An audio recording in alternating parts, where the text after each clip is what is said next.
आपल्या आजच्या चर्चेत स्वागत आहे.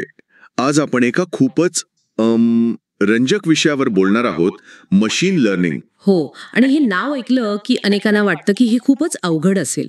बरोबर, पण तसं काही नाहीये. मशीन लर्निंग म्हणजे आजकालच्या सगळ्या AI ॲप्लिकेशन्सचा कणा आहे. म्हणजे अगदी आपल्या मोबाईलवर येणारे गाण्यांच्या शिफारसींपासून ते ऑनलाईन शॉपिंगपर्यंत. एक्झॅक्टली. आणि हे सगळं शक्य होतं कारण सिस्टीम जुन्या डेटामधून नवीन गोष्टी म्हणजे पॅटर्न्स शिकते. तर आज आपण मायक्रोसॉफ्ट अझ्योर वापरून एक संपूर्ण मशीन लर्निंग सोल्युशन कसं तयार करायचं याचा एक रोडमॅप पाहणार आहोत. हे एका रेसिपी बुक सारखं आहे, ज्यात 6 सोप्या स्टेप्स आहेत. अगदी बरोबर. आणि या 6 स्टेप्स म्हणजे कोणत्याही मशीन लर्निंग प्रोजेक्टचा पाया आहेत असं म्हणायला हरकत नाही. कोणत्या आहेत त्या स्टेप्स? पहिली अर्थातच समस्या काय आहे हे ठरवणे. Define the problem. हो.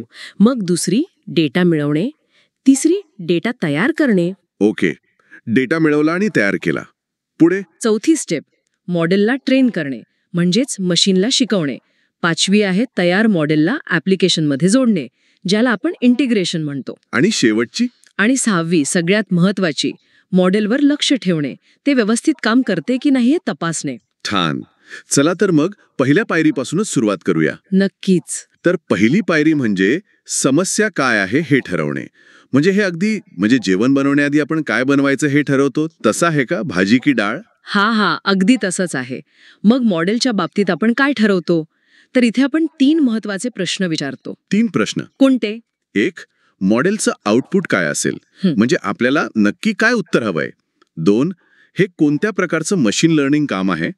आणि 3. मॉडेल यशस्वी झालं हे कसं ओळखायचं? ओके. एखादं उदाहरण घेऊन समजावाल का? हो. समजा आपल्याला रुग्णांना मधुमेह म्हणजे डायबेटीस आहे की नाही हे ओळखायचं आहे. ठीक आहे. इथे आउटपुट काय असेल? हो किंवा नाही. बरोबर. हे एक वर्गात मोडणारे उत्तर आहे. हो हा एक वर्ग, नाही हा दुसरा. म्हणून या कामाला क्लासिफिकेशन म्हणतात. क्लासिफिकेशन म्हणजे वर्गीकरण. हो. हे अगदी पोस्टमनच्या कामासारखं आहे. तो जशी पत्र वेगवेगळ्या पत्त्यांच्या गटांमध्ये वाटतो म्हणजे क्लासिफाय करतो. वा, हे उदाहरण छान आहे. म्हणजे क्लासिफिकेशन हा एक प्रकार झाला. असे अजून कोणते प्रकार आहेत? हो नक्कीच आहेत. काही सामान्य प्रकार म्हणजे समजा रिग्रेशन. रिग्रेशन. हो. जेव्हा आपल्याला एखादा आकडा म्हणजे न्यूमेरिकल व्हॅल्यू शोधायचा असतो, जसं की घराची किंमत किती असेल. अच्छा, म्हणजे उत्तर हो किंवा नाही असं नसतं, तर एक आकडा असतो. एक्झॅक्टली. मग आहे टाइम सिरीज फोरकास्टिंग. हे तर नावावरूनच कळतंय, वेळेनुसार भविष्याचा अंदाज. बरोबर. पुढच्या आठवड्यात शेअरची किंमत काय असेल वगैरे.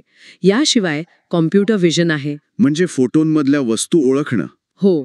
आणि नॅचरल लँग्वेज प्रोसेसिंग म्हणजे NLP, जे लिहिलेल्या मजकुरातून माहिती काढतं. मग मॉडेलला ट्रेन करणे. अशा पायऱ्या येतात. ठीक आहे. आता आपल्याला काय बनवायचंय हे ठरलंय. पुढची पायरी म्हणजे डेटा मिळवणे. म्हणजे जेवणासाठी लागणारे साहित्य गोळा करणे. बरोबर? अगदी बरोबर. डेटा हा मशीन लर्निंगचा पाया आहे. म्हणजे बघा, चांगल्या जेवणासाठी जसं ताजं आणि योग्य साहित्य लागतं, तसंच चांगल्या मॉडेलसाठी चांगला डेटा लागतो. आणि डेटा कुठून मिळतो? तेच. पहिलं काम म्हणजे डेटाचा स्रोत म्हणजे सोर्स आणि त्याचं स्वरूप म्हणजे फॉर्मॅट ओळखणे. डेटा एखाद्या CRM सिस्टममध्ये असू शकतो किंवा डेटाबेसमध्ये. किंवा आजकाल IoT डिव्हाइसेस मधूनही खूप डेटा येतो. हो. आणि तो टॅब्युलर असू शकतो म्हणजे एका टेबल सारखा किंवा जेसन सारखा अर्धसंरचित असू शकतो. याचं एखादं सोपं उदाहरण द्याल का? नक्कीच. समजा आपल्याला हवामानाचा अंदाज लावण्यासाठी एक मॉडेल बनवायचं आहे.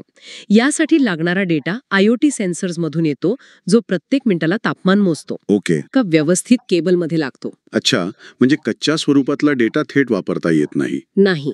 आणि इथेच येतो ETLचा कन्सेप्ट. ETL म्हणजे? एक्स्ट्रॅक्ट, ट्रान्सफॉर्म आणि लोड. म्हणजे डेटा काढणे, त्यावर प्रक्रिया करून बदलणे आणि मग वापरण्यासाठी लोड करणे. हे तर आपण भाजी बनवतो, अगदी तसंच झालं. कसं काय? म्हणजे बघा, आपण बाजारातून भाजी आणतो, ते झालं एक्स्ट्रॅक्ट. बरोबर. मग ती धुवून चिरून घेतो, तो झाला ट्रान्सफॉर्म. आणि मग पातेल्यात टाकतो, म्हणजे लोड. वा, अगदी परफेक्ट उदाहरण आहे हे. आणि या प्रक्रियेसाठी अझ्योरमध्ये अझ्योर सिनॅप्स ॲनालिटिक्स सारखी साधने वापरली जातात, जी डेटाला कच्च्या स्वरूपातून वापरण्यायोग्य स्वरूपात आणतात. चला, आता साहित्य तयार आहे, म्हणजे डेटा रेडी आहे.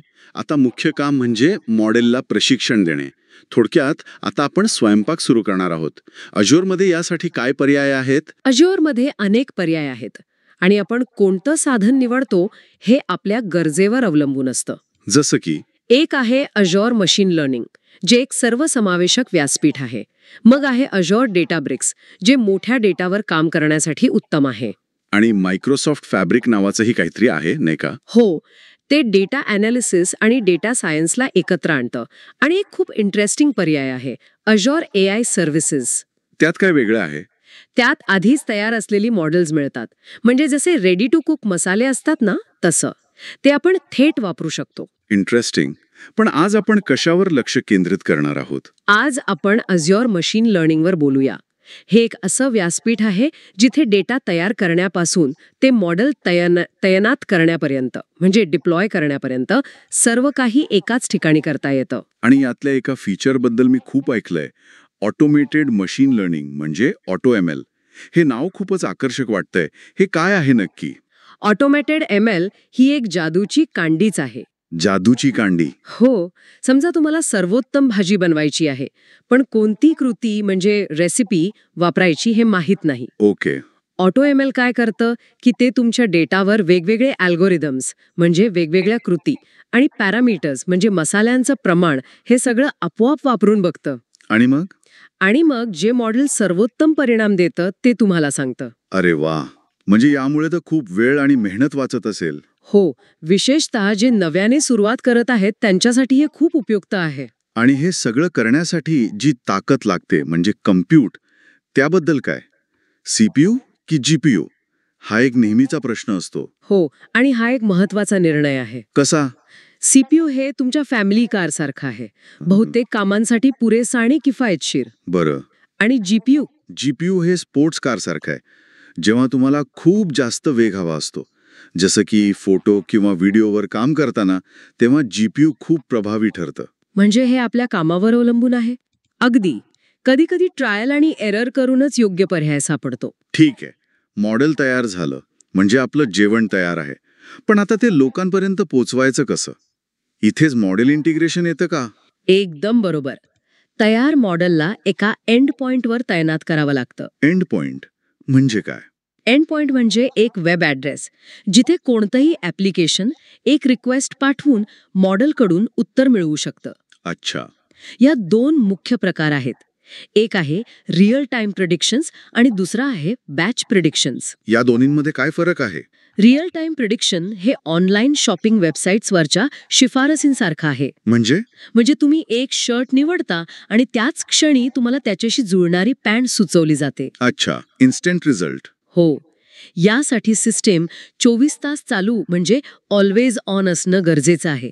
त्यामुळे याचा खर्च जास्त असतो. आणि बॅच प्रिडिक्शन म्हणजे समजा तुम्हाला पुढच्या आठवड्यात संत्र्याच्या रसाची किती विक्री होईल याचा अंदाज लावायचा आहे. तुम्हाला प्रत्येक सेकंदाला अंदाज नकोय, बरोबर? नाही, आठवड्यातून एकदा मिळाला तरी चालेल. एक्झॅक्टली. मग तुम्ही आठवडाभराचा विक्री डेटा म्हणजे एक बॅच गोळा करता आणि आठवड्यातून एकदाच मॉडेल चालवता. हे कमी खर्चिक आहे कारण कॉम्प्यूट फक्त गरजेच्या वेळी वापरले जाते. वा, खूप छान समजावून सांगितलं.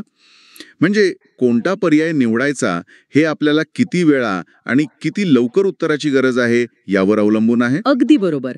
आणि यासोबतच एका वेळी एका उत्तराची गरज आहे की अनेक उत्तरांची, आणि कॉम्प्यूटचा खर्च किती येईल यावरही विचार करावा लागतो. तर आज आपण मशीन लर्निंग सोल्युशन तयार करण्याच्या प्रवासातील महत्त्वाचे टप्पे पाहिले. समस्या ठरवण्यापासून ते डेटा तयार करणे, मॉडेलला प्रशिक्षण देणे आणि शेवटी ते वापरण्यासाठी तैनात करणे. हो, आणि या चर्चेचा मुख्य सारांश हा आहे की मशीन लर्निंग ही एक विचारपूर्वक आणि टप्प्याटप्प्याने करण्याची प्रक्रिया आहे. बरोबर. आणि अज्युअर मशीन लर्निंग सारखी साधने या प्रक्रियेला सोपी आणि सुलभ बनवतात, जिथे कोडिंग न करताही म्हणजे नो कोड टूल्स वापरूनही शक्तिशाली मॉडेल्स तयार करता येतात. एकदम छान. आता ऐकणाऱ्यांसाठी एक शेवटचा विचार सोडून जाऊया. नक्कीच. आपण पाहिलं की मॉडेल भूतकाळातील डेटावरून भविष्य वर्तवायला शिकतं, पण एक विचार करण्यासारखी गोष्ट आहे. कोणती? जेव्हा जग इतक्या वेगाने बदलतं की भूतकाळ भविष्याचा योग्य अंदाज देऊ शकत नाही, तेव्हा काय होईल? आपण अशी सिस्टम कशी बनवू शकतो जी स्वतःला कळू शकेल की तिचे अंदाज आता चुकीचे ठरू लागले आहेत? हा खूप खोल विचार आहे. यावर नक्की विचार करायला हवा.